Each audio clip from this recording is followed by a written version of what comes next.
할렐루야.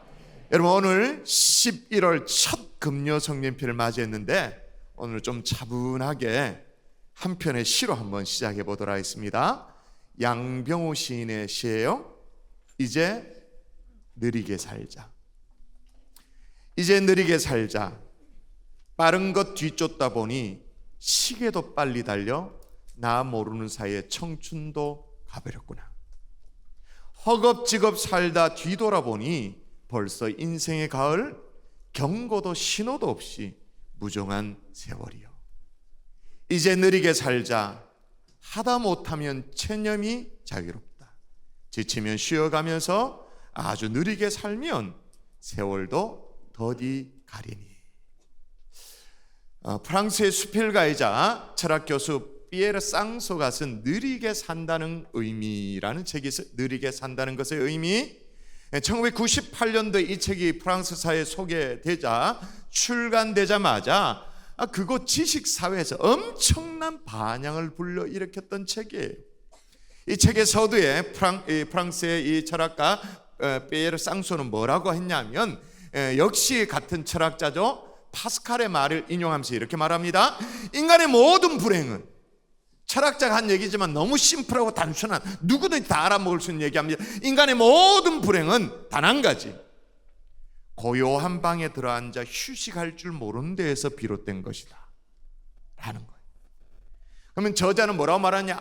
아침마다 떠오르는 햇살을 바라보는 감동을 알고 있느냐고, 저녁마다 어둠을 맞이하는 그 행복을 아느냐고 저자는 물어요. 그러면서 이 책은 늘 바쁘게 막 쫓긴 듯이 사는 이 현대인의 삶 내에 느림의 미학이 뭔지를 가르쳐주죠. 그러면서 피에르 쌍소는 이렇게 말합니다. 느림이란 더 빠른 박자에 적응하지 못한다는 의미가 아니다. 다시요. 느림이란 더 빠른 박자에 적응하지 못한다는 뜻이 아니다. 느림은 시간을 성급하게 다루지 않겠다라는 의지, 시간에 쫓겨 허둥대며 살지 않겠다라는 의지, 세상을 넉넉히 받아들이며 인생길에 자신을 잃지 않는 능력을 키우겠다는 의지의 확인이다. 그게 뭐라? 느림. 그러므로 여러분, 느림은 이런 측면에서 보면 게으름도 아니고 어떤 성격의 특징도 아니고 바쁨 속에서 내가 누구인지, 나는 지금 어디에 서 있는지, 내가 가고자 하는 곳은 어디인지 확인하고자 하는 의지가 느림이라고 말할 수 있는 거죠. 여러분, 그런 얘기 들어보셨습니까? 인디언들은요, 말을 타고 갈 때 따가닥 타고 갈 때 말이에요, 가끔씩 말에 내려서 뒤를 돌아보는데 왜 돌아보냐면 자기 영혼이 잘 따라오고 있는가 그걸 확인하기 위해서. 달려가는 것만 잘하면 승리하는 것 같이 느껴집니다만 실상 그렇지 않다는 거예요. 멈춤을 잘 할 줄 아는 사람이 최후의 승리를 하게 되어진다라는 그런 교훈이죠. 여러분, 오늘날에 솔직히 최고의 경쟁력이요 미덕이 되어 있는 것은 뭐냐? 스피드입니다. 속도입니다. 그런데 여러분, 속도는 실은 풍경을 죽여버립니다. 산을 오를 때 급하게 막 오를 때 바닥만 헥헥거리며 오를 때는 풍경을 쳐다보지 못해요. 그러나 내려올 때 서서히 땀을 식히면서 풍경을 우리가 보게 되어지죠. 그래서 하나님이 우리보다로 좀 풍경을 보며 살라고, 좀 보고 살라고 우리의 삶을 잠시 좀 멈추어 세울 때가 있어요. 그건 뭐냐? 그건 침체가 아니에요. 낙오도 아니에요. 뒤처짐도 아니에요. 속도 때문에 그동안 보지 못했던 좀 풍경 좀 보라고 우리에게 그렇게 신호를 보낼 때가 있죠. 이게 뭐냐? 느리게 사는 즐거움인 거예요. 반면에 성경은요, 말세의 징조를 얘기하는데 구약 성경 다니엘서에 보면 말세 마지막 때의 징조를 이렇게 표현해 놨습니다. 한번 읽어볼까요? 자, 여러분의 목소리로. 아까 수고하고 무거운 짐진 자들아 목소리가 이것밖에 안 됩니까? 여러분이 한번 읽으세요. 그렇게 말했는데, 자, 여러분의 목소리로만 다니엘아 시작.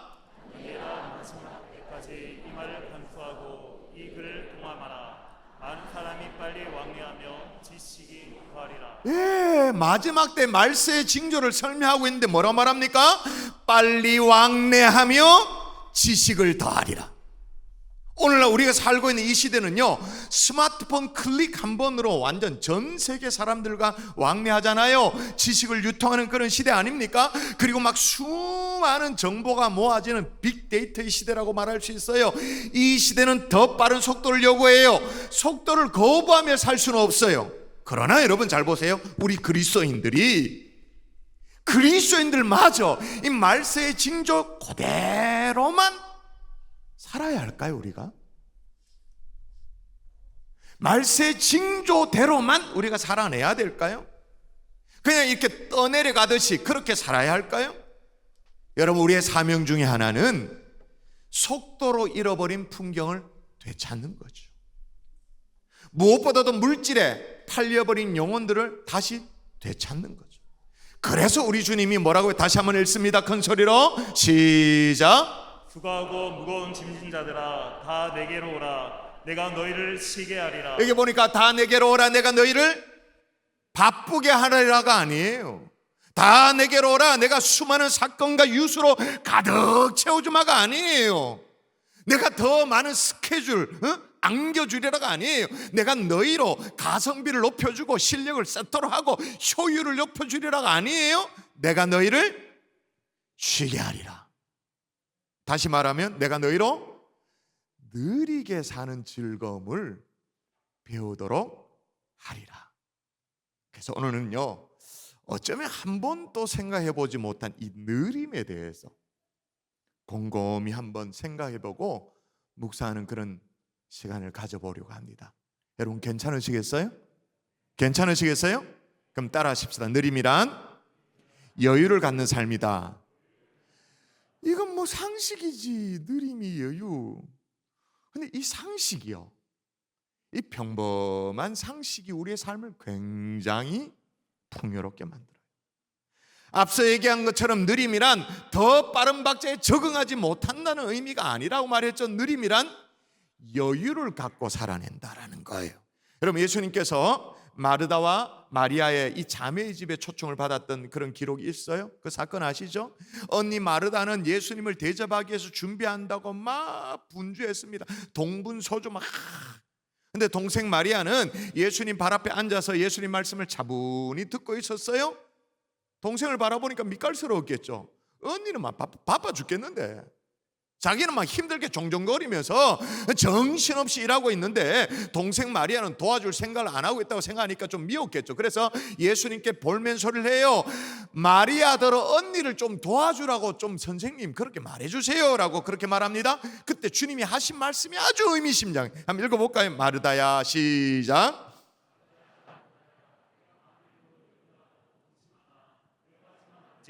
혹은 한 가지만이라도 족하니라. 마리아는 이 좋은 편을 택하였으니 빼앗기지 아니하리라 하시니라. 아멘. 여러분, 이 대목에서 느낌이 느껴집니까? 마르다를 한 번 부르는 게 아니에요. 두 번을 불러. 이 무슨 말이냐면 막 정신없이 돌아다니니까 마르다를 붙들어 놓고 마르다야, 마르다. 주님 앞에 왔는데도 주님 앞에 마리아 나 좀 언니 좀 도와라고 그렇게 하세요. 예수님께 얘기하고도 또 정신이 팔려서 막 도망가는 마르다를 딱 붙잡아 놓고 마르다야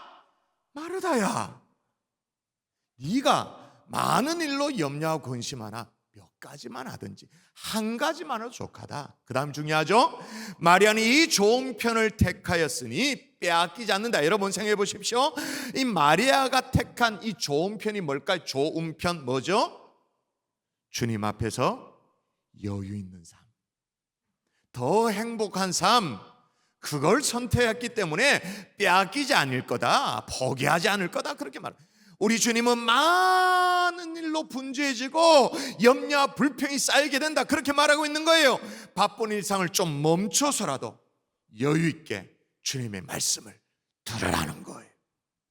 어쩌면 오늘 이 자리에 이 저녁에 얼마나 세상이 복잡하게 돌아갑니까? 막 뉴스에 막 머리가 아프잖아요. 막 북한도 막 미치겠어. 진짜. 여러분 그런 느낌 안 들어요? 난 전 머리가 막 터지는 줄 알았어요.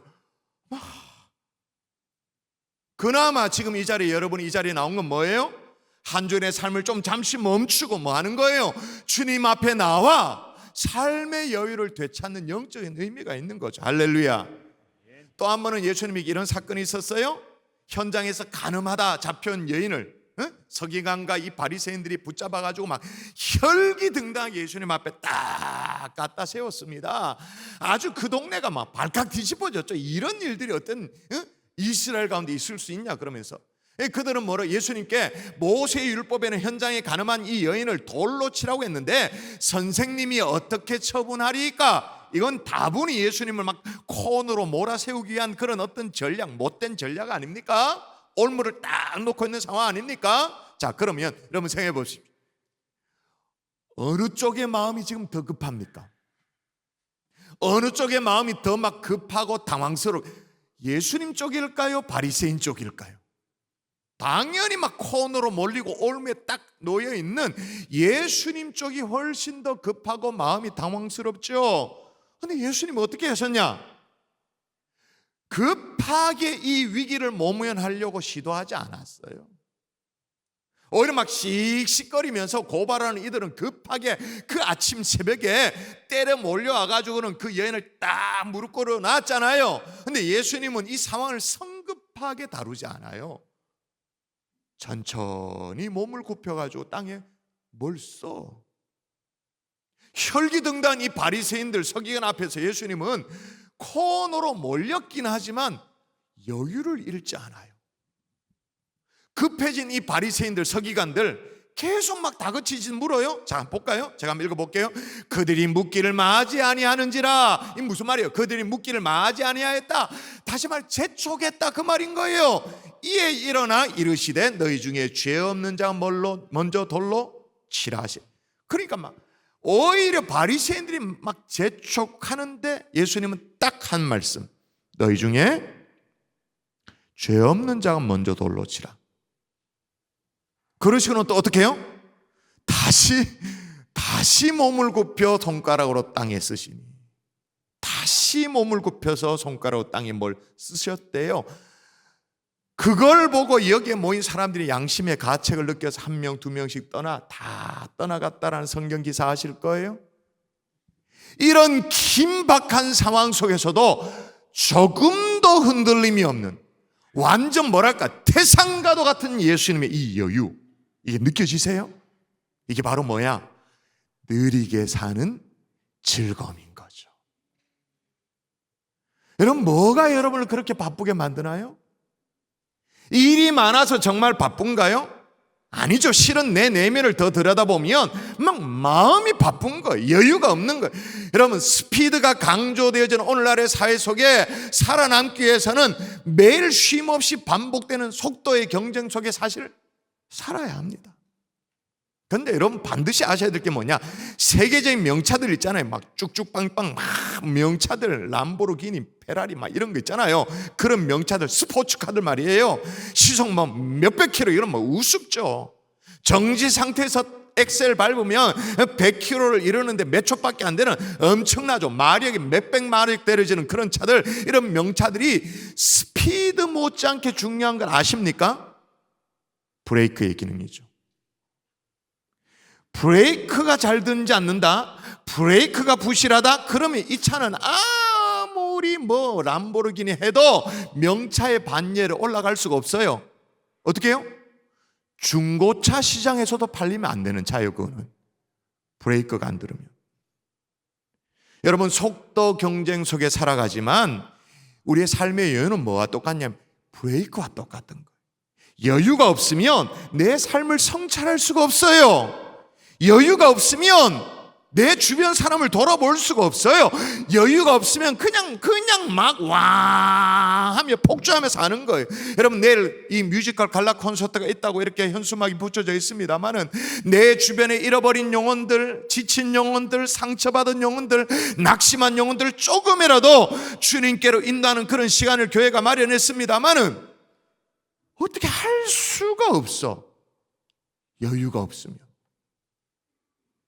주변을 돌아볼 수가 없어. 어떻게? 여유가 없으면. 또 하나, 느림이 뭐냐? 따라하십시다. 느림이란 욕심을 갖지 않는 삶이다. 욕심을 갖지 않는 삶이다. 여러분, 오늘 설교를 가만히 들어보니까 점점 금욕주의자가 되라는 그런 메시지인 것처럼 좀 느껴져요. 근데 오해하지 마세요. 여러분, 욕심을 가지 않는 것은요, 삶의 의욕을 포기하며 살아라, 그게 아니에요. 또 무기력하게 축 처져가지고 욕심이 없으니까 그냥 이렇게 축 처져서 살아라, 그것도 아니에요. 세상 살면서 필요한 욕심도 있죠. 근데 사실 여러분 잘 따져보면 그 대부분이 탐욕의 성격이 강해요. 탐욕이란 뭐냐? 가져서는 안 될 거를 갖고자 하는 욕심, 또 가질 필요가 없는데도 갖고자 하는 그런 욕심. 그래서 여러분 야고보서는 뭐라고 말하는지 한번 읽어볼까요? 같이 읽습니다. 같이 욕심이 시작. 욕심이 잉태한 즉 죄를 낳고 죄가 장성한 즉 사망을 낳느니라. 아멘. 죄를 낳고 결국은 사망에 이르게 하는 이 욕심, 이걸 통제하는 게 뭐냐? 느리게 사는 지혜인 거죠. 여러분 잘 보십시오.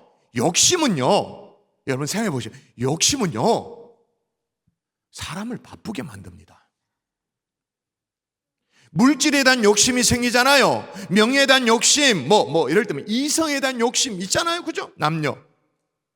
권력에 대한 욕심, 성공에 대한 욕심, 어떤 출세에 대한 욕심, 막 이런 욕심의 마음들이 우리에 들어오면 어떻게 되냐? 머리가 막 복잡하게 팽팽 돌아가요. 그리고 방법을 찾아. 그리고 수단을 강구해. 바빠져요. 조급해져요. 그렇게 욕심이 싹 생기면 기도도 잘 안 돼. 혹 기도한다 하더라도 잘 못 구하게 되는 거. 그래서 여러분, 앞서 여러분 읽었던 야고보서에 또 이런 맥락의 말씀이 있어요. 또 한 번 더 읽도록 하십시다. 구하여도 시작. 구하여도 받지 못하면 정욕으로 쓰려고 잘못 구하기 때문이라. 아멘. 여기 보니까 구했는데 받지 못하는데요, 구했는데 응답이 없대요. 구했는데 못 받는데 왜? 잘못 구하기 때문에. 그럼 뭐가 그렇게 잘못 구하도록 만드느냐? 여기 나오잖아요. 정욕, 욕심. 그러니까 욕심이 앞설 때는 하나님이 내게 원하는 게 뭔가 분별이 안 돼. 기도도 제대로 못하는 거예요. 직장에서 인정받으려는 생각, 다른 사람들보다 뛰어나야 된다는 어떤 그런 생각, 남한테 좀 과시하고 싶은 생각, 그런 마음이 들 수 있죠. 근데 그런 마음이 나를 가만히 내비두지 않아. 나를 쉬지 못하도록 만들어.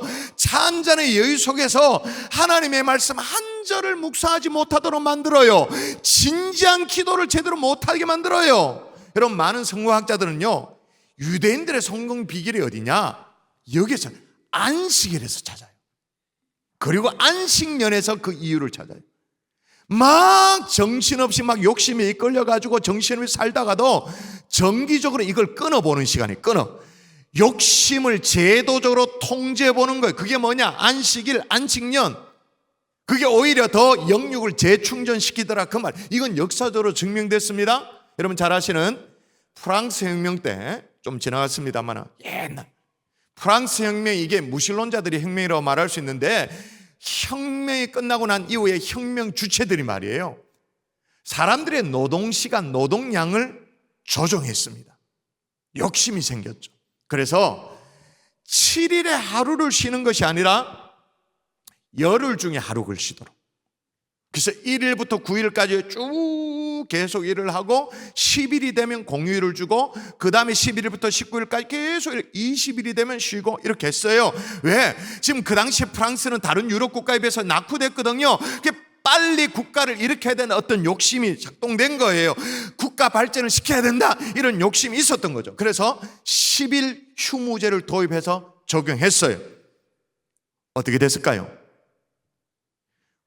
전 국가의 생산력이 40% 바로 떨어지는 거예요. 그렇게 더 열심히 일했으면 올라가야 되는, 근데 바로 전 국가적인 생산 능력이 40%가 손실로 바로 가더래요. 그래서 7일 휴무제로 다시 복귀. 왜냐?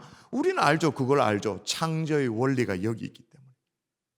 사랑하는 성도 여러분, 제가 무슨 말씀을 드리냐면, 하다못해 주일 성수라도 다시 철저히 지켜서라도 여러분의 삶에 욕심을 통제하십시오. 느리게 사는 즐거움, 이 지혜를 발견해낼 줄 아는 하나님의 종들이 될 수 있기를 주 예수의 이름으로 축원합니다. 여러분 속에 알게 모르게 있는 이 욕심이 여러분을 분주히 막 끌고 다니지 못하도록, 욕심이 여러분을 폭주하지 못하도록, 욕심이 조급하게 만들지 못하도록, 욕심이 우리를 망가뜨리지 못하도록 조금은 느리게 사는 즐거움을 배울 수 있기를 주 예수의 이름으로 축원합니다. 아멘. 마지막 세 번째로 느림이란 뭐냐? 따라하십시다. 느림이란 삶의 목적대로 사는 것이다. 삶의 목적대로 사는 것이다. 여러분, 우리가 삶의 목적대로 살면요, 삶의 마디마디를 잘 살펴야 됩니다. 마디마디. 근데 허둥대다 살다 보면 여러분 이 말이 이해될지 몰라요. 오늘 제가 좀 철학적인 설교를 많이 하는 것에 대해서 여러분 이해할지 몰라요. 삶을 그냥 뭉텅이로 날려버려요. 뭉텅이로. 마디마디를 이해해야 되는데 그냥 뭉텅이로 쑥 날려버려요. 여러분, 하나님도 하나님의 일을 하실 때 나름대로의 뭐랄까 리듬, 마디 이런 게 있었어요. 자, 보시면 하나님이 이르시되 빛이 있으라 하시니 빛이 있었고, 빛이 하나님 보시기에 좋았더라. 좋았다라는 말은 토브라는 말로 최상의 상태이다. 본래의 목적대로 그렇게 있다. 또 보세요. 하나님이 무틀 땅이라 부르시고 모인 물을 바다라 부르시니 사람이 보시기에, 하나님이 보시기에 좋았더라. 마디가 있죠. 또 보세요. 땅이 풀과 각기 종류대로 씨 맺는 채소와 각기 종류대로 씨 가진 열매 맺는 나무를 내니 하나님 보시기에 좋았더라. 삶의 리듬감이 있는 거예요. 마디가 있는 거예요. 근데 정신없이 살면 이런 게 다 날아가고 없어요. 그래서 한 20, 30년 살고 나면 내가 뭐였노? 애들은 머리가 난 뭐했지? 여러분, 이렇게 창조 사역을 감당하신 하나님께서 어떻게 하셨다라고 성경에 기록하고 있냐면 출애굽기에 이렇게 기록되어 있어요. 여러분이 한번 읽어볼까요? 나 여호와가, 시작. 나 여호와가 여세 동안에 천지를 창조하고 일곱째 날에 일을 마치고 쉬었음이니라. 여러분, 이게 어떤 의미인지 한글 성경은 좀 드러나지 않는데요, 영어 성경에 보면 이렇게 기록되어 있습니다. 마지막에 일곱째 날에 일을 마치고 쉬셨음이니라. 요 대목이 영어 성경에 보면 리프레시로 나와요. 리프레시. 그냥 쉬신 게 아니에요. 리프레시. 이게 뭐예요? 리프레시란 게 뭐예요? 본래 모습대로, 본래 목적대로 이렇게 리프레시 하면서 살아야 어떻게 해요? 삶의 목적을 놓치지 않게 되어진다, 그 말인 거예요. 여러분, 오늘날 진짜 세대를 아우르면서 한국인들에게 가장 사랑받는 시인이 있죠. 아마 이분의 시집이 집집마다 책꽂이 한 권씩은 있을 거예요. 나태주 시인, 풀꽃 시인이라고 별명이 붙여져 있기도 하죠. 나태주 시인의 풀꽃, 첫 번째 풀꽃입니다. 자세히 보아야 예쁘다. 오래 보아야 사랑스럽다. 너도 그렇다. 근데 여러분, 자세히 보려면, 그리고 오래 보려면, 그래서 그 존재가 그대로 드러나려면 뭐가 필요할까요? 느림이 필요하죠.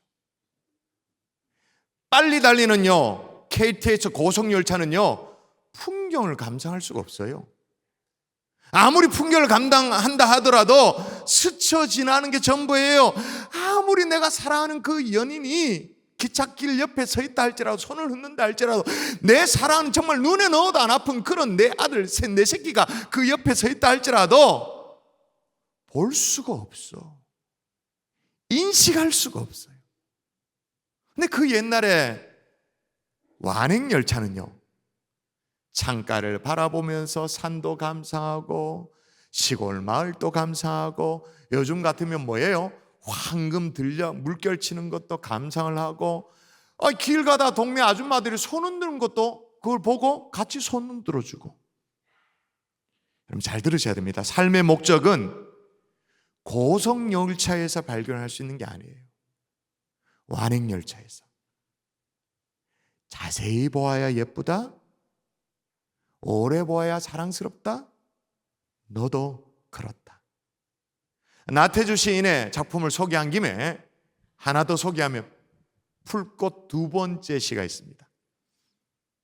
이름을 알고 나면 이웃이 되고, 색깔을 알고 나면 친구가 되고, 모양까지 알고 나면 연인이 된다. 아, 이것은 비밀. 하나님과도 마찬가지죠. 하나님의 이름 정도를 알고 나면 하나님과 이웃이 된 듯하죠. 하나님의 성품, 그러니까 색깔까지 알고 나면 하나님과 친구가 되죠. 그러나 말씀을 통해서 깊이 하나님을 만나고 나면 하나님과 뭐가 될까요? 연인이 되죠. 이건 뭐예요? 영적 비밀. 근데 오늘날 그리스도인들은요, 마음이 바빠요, 삶이 바빠요, 행동도 바빠요. 그러다 보니 묵상을 못해요. 원래 하나님의 말씀을 가지라고 저렇게 못나게 써붙여놔도 말씀을 가까이 하는 이 묵상을 못해. 왜? 묵상은 느리게 사는 사람이 가지는 특권이거든요. 느리게 살 줄 아는 사람들이 가지는 축복이기 때문에.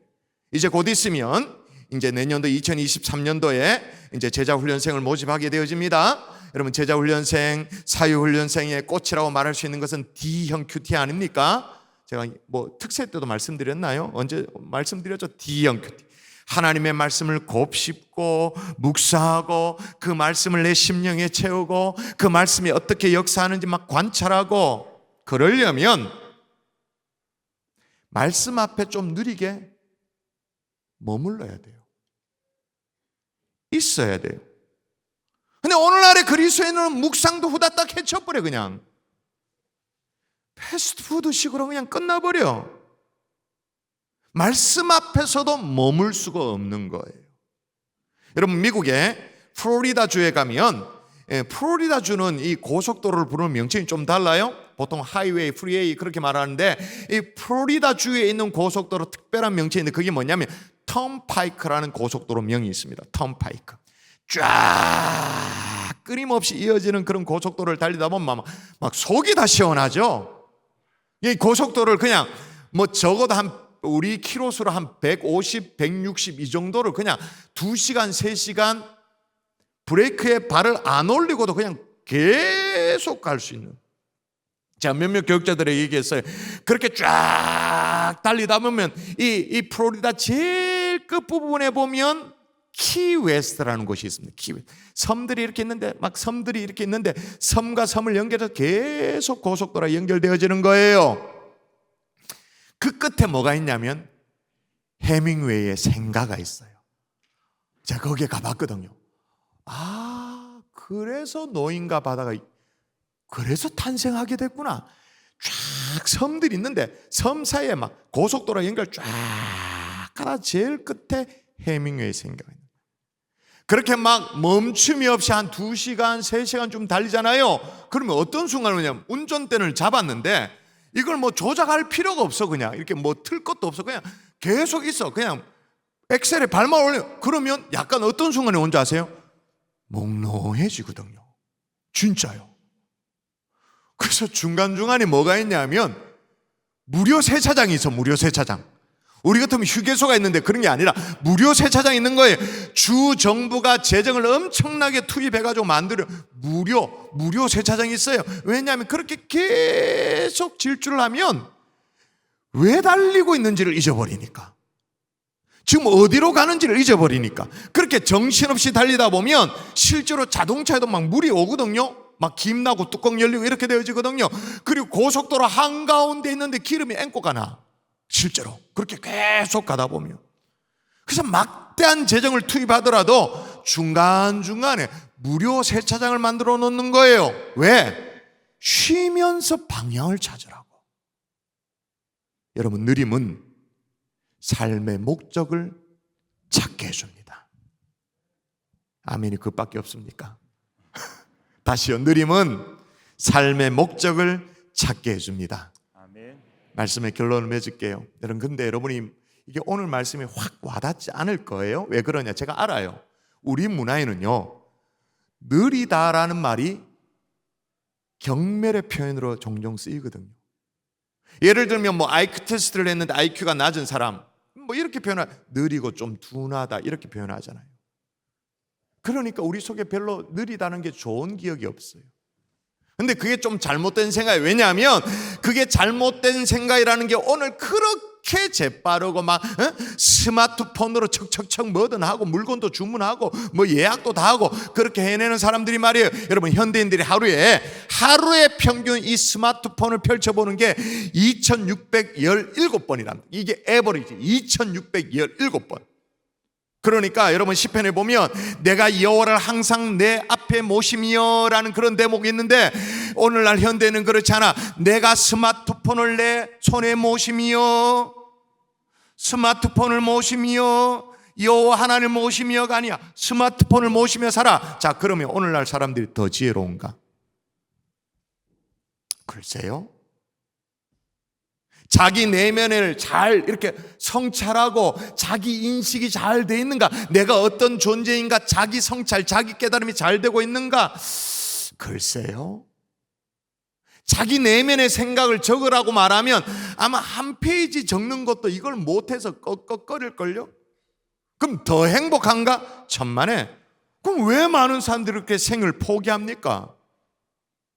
여러분, 기독교 영성 작가 중에 하나인 헨리 나우엔이라고 들어보셨을 거예요. 그 헨리 나우엔이 로마에서 5개월 동안 머문 적이 있었습니다. 그의 강의를 엮은 로마의 어릿강대라는 책이 있어요. 작품이 있는데, 이제 호텔에 머물다가 도심으로 나와서 이런 경험을 한 거예요. 도심으로 나왔는데 막 금싸라기 같은 그 땅에 정말로 노른자위에 광장이 있는 거예요. 헨리 나우엔이 그게 이해가 되지 않았지. 이렇게 정말로 중요한 자리, 가장 노른자위에 금사라기 땅에 왜 이렇게 다 비워놨나? 광장을 만들어놨나? 왜 저렇게 비싼 공간을 낭비하나? 근데 헨리 나우엔이 그 다음 시간들을 보내면서 이제 깨닫게 된 걸 얘기를 합니다. 광장과 공원이 없는 인생은 삭막하고 노예 같은 삶이다. 다시요. 광장과 공원이 없는 인생은 삭막하고 노예 같은 삶이다. 여러분, 우리에게는 느리게 사는 광장이 필요합니다. 공원이 필요합니다. 그래서 우리 주인이 뭐라고요? 다시 요 한 절만 읽고 오늘 말씀을 마무리하십시다. 같이 읽습니다. 시작. 수고하고 무거운 짐진 자들아, 다 내게로 오라. 내가 너희를 쉬게 하리라. 해결해 주리라가 아니에요. 응답 주리라가 아니에요. 쉬게 하리라. 다른 말로 말하면 내가 너희에게 광장 줄게, 공원 줄게, 느리게 사는 즐거움 알게 해줄게.